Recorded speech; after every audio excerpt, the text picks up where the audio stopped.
Começamos a instalar o motor Porsche, tinha muitas coisas para serem feitas no chassi do carro. Adivinha quem fazendo o carro? Darcy. Darcy Medeiros. Que aí o Darcy Darcy chegou Medeiros. na Fórmula 1. Entendeu? E aí foi.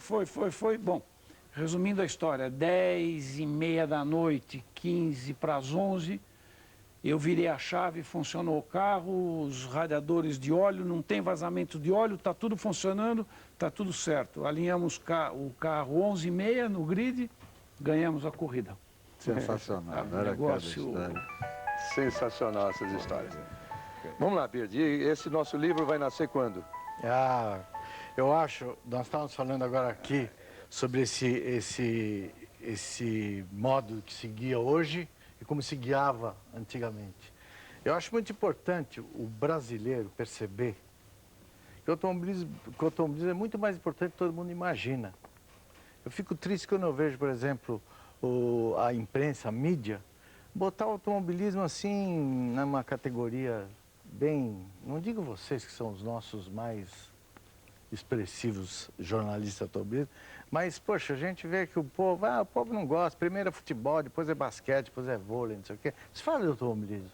Só que nós temos que constatar que o maior manifesto afetivo, popular que houve nesse país foi a morte do Ayrton Senna. Nunca um político ou um artista ou um jogador de futebol, sei lá o quê, provocou no povo brasileiro uma reação tão grande como a da morte do Ayrton Senna. E ele era um corredor de automóvel. E 10 anos depois da morte de Ayrton Senna, você vê que todas as emissoras do Brasil fizeram especiais, tal. Então eu acho muito importante. Foi bem relembrado. Agora, você veja, hoje a gente também, eu fico triste porque eu quero me recusar a não compartilhar com vocês, até eu tenho interesse em me recusar, quero fazer esse tipo, porque hoje, tudo que é certo fazer hoje, é o que a gente tinha que fazer antigamente. Você vê, antigamente os carros tinham pneus estreitos, antes dos pneus e das rodas, porque pneu e roda foi a maior mudança que houve no automobilismo. Então, antes de pneu slick, essa coisa, existia na nossa época um termo que era chique, o termo power slide. Então, o que era isso? Era o piloto que conseguia andar em altíssima velocidade de lado, escorregando, derrapagem nas 4 rodas. Isso era glória, pô. E era. Não é verdade? Você passava em qualquer curva, um passava o outro. Em qualquer curva, você bobeava, o cara te passava, em qualquer lugar. Hoje eu vejo o Reginaldo Galvão, não, porque nesse circuito tem um lugar de ultrapassagem, tem 2, imagina! Mas é a verdade, de hoje. Mas eu vejo isso com tristeza, eu vejo isso com tristeza. Claro. Bandeira azul na nossa época não existia, nós nem sabíamos que era bandeira azul, pô. Imagina que você para passar alguém, precisava alguém te dar bandeira azul, você atropelava o cara, pô, tá certo? Um freava nos 20, outro freava nos 10. Não tinha esse negócio de bandeira E não se azul. fechava a porta, né? O cronômetro funcionava de meio em meio segundo, não funcionava em milésimos. Olha que coisa. É verdade. Entende? Eu acho isso fantástico. Fechar a porta. Não existia fechar a porta. Isso era Deu X. pra lá de sujo. Porque não que é X nada. Você estava ali, você dava uma bobeada, o Wilson te passava de motor atacado e freava na tua frente. Quer dizer, não dava nem para pensar. Entendeu? A gente guiava um carro, nosso carro tinha um contagiro, um marcador de temperatura da água, um marcador de pressão de óleo e uma coisa que nunca pode abandonar um carro de corrida. Ele tinha uma alavanca de câmbio, pô. Nós não tínhamos, dava uma largada, você estava sozinho dentro daquele carro, teu carro era teu companheiro, era uma luta de mão limpa, era cara limpa, entendeu? Nós não tínhamos o cordão umbilical com box, com telemetria, com esse monte de... Né, Marina? Eu estava falando disso agora lá fora. Rádio. Com telemetria, com rádio. Era um placa cordão e olha umbilical lá, né? dessa grossura. O nosso volante era limpo. Não é que não da Fórmula 1 hoje, que é um teclado de computador. O cara tem que ser um matemático, não pode ser só um piloto, pô. É verdade. Entendeu? Isso é um absurdo, eu acho que isso desvalorizou demais a participação humana. Eu sei que o Wilson não está concordando comigo, porque ele teve ao longo de todo esse tempo presente e ele se atualizou e absorveu tudo isso. Em nome de toda essa tecnologia absurda que invadiu a competência humana, destruíram o Autódromo de Interlagos, pô. Destruíram o Autódromo de Interlagos. Que me perdoe o Ayrton Senna, nosso ídolo.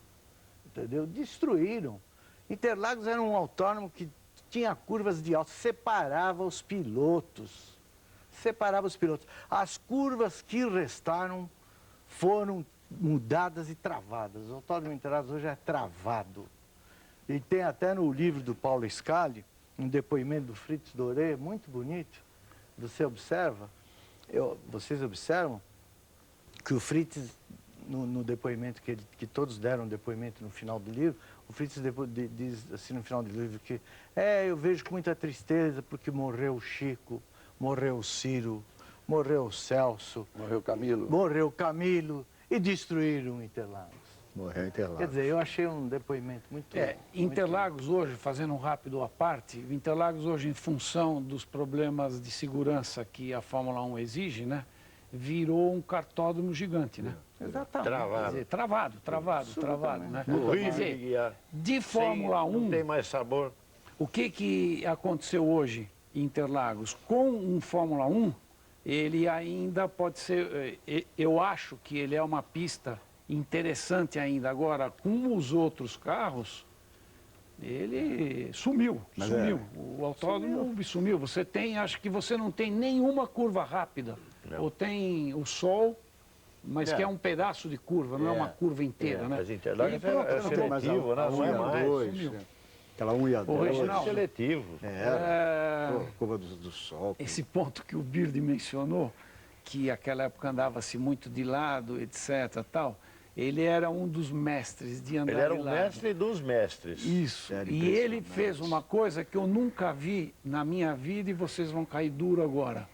Ele andava de lado, ele tinha um autocontrole de lado numa Kombi. Lembra da Kombi, Marinho? Numa Kombi. Quer dizer, uma Kombi hoje em dia, se você parar que era uma cunhado Kombi dele, e soprar, mais louco ela ainda, tomba. subiu na Kombi. Você imagina você andar de lado numa Kombi e pé tudo embaixo bem. na 3. Curva 3 e pé embaixo de Gente, Kombi. isso Traseira não lá em tem, cima. não tem outra definição para isso se não for assim, a arte pura do domínio de um carro de corrida ou um carro de rua.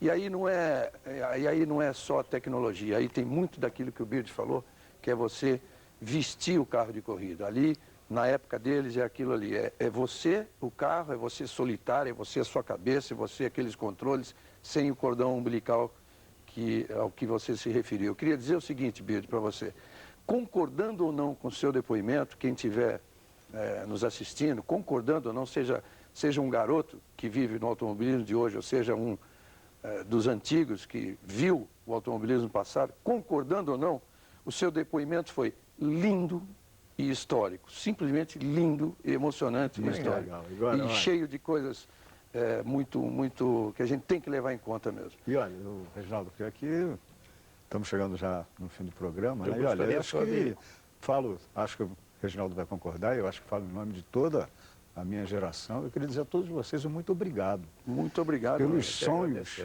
que vocês fizeram a gente sonhar nossos melhores sonhos. Nós vamos voltar muitas vezes falando disso. Temos que fazer isso. Nós falamos aqui do Fritz Doré. Eu encontro constantemente com o Fritz, que correu na época de Chico Landi. Já convidei, ele já falou, que está com o maior prazer. Falamos aqui de Rodolfo Olival Costa, que eu queria citar, mas já citamos. De Totó Porto e do seu irmão, né? Porque não é só Bird e Clemente, era a dupla Bird e Nilson Clemente. Então, poxa. Todas as corridas que eu fiz com o meu irmão, longas nós ganhamos. Com certeza. E outra coisa, Bird, para encerrar mesmo esse programa, que a gente está chegando ao final, que a bandeirada, a famosa quadriculada está aí chegando para a gente. Você falou muito do Ayrton Senna e do que ele representou. Eu queria dizer para vocês o seguinte, eu tenho certeza disso, ele falaria isso hoje. Ayrton Senna é simplesmente um produto daquilo que vocês criaram na pista. Vocês tenham certeza disso. Que não existia esse automobilismo, não fossem vocês. Isso aqui é só o começo. Nós vamos estar muitas vezes conversando disso tudo. Eu não precisava dizer assim da emoção, do significado que a presença de vocês e o que vocês falam significa para a gente. Então, agradecendo demais aqui a vocês, convidando para inúmeras outras vezes a gente vai se despedindo e prometendo mais programas desse tipo. Exatamente isso que a gente quer no nosso Linha de Chegada. Tá legal? Até lá. Até o próximo.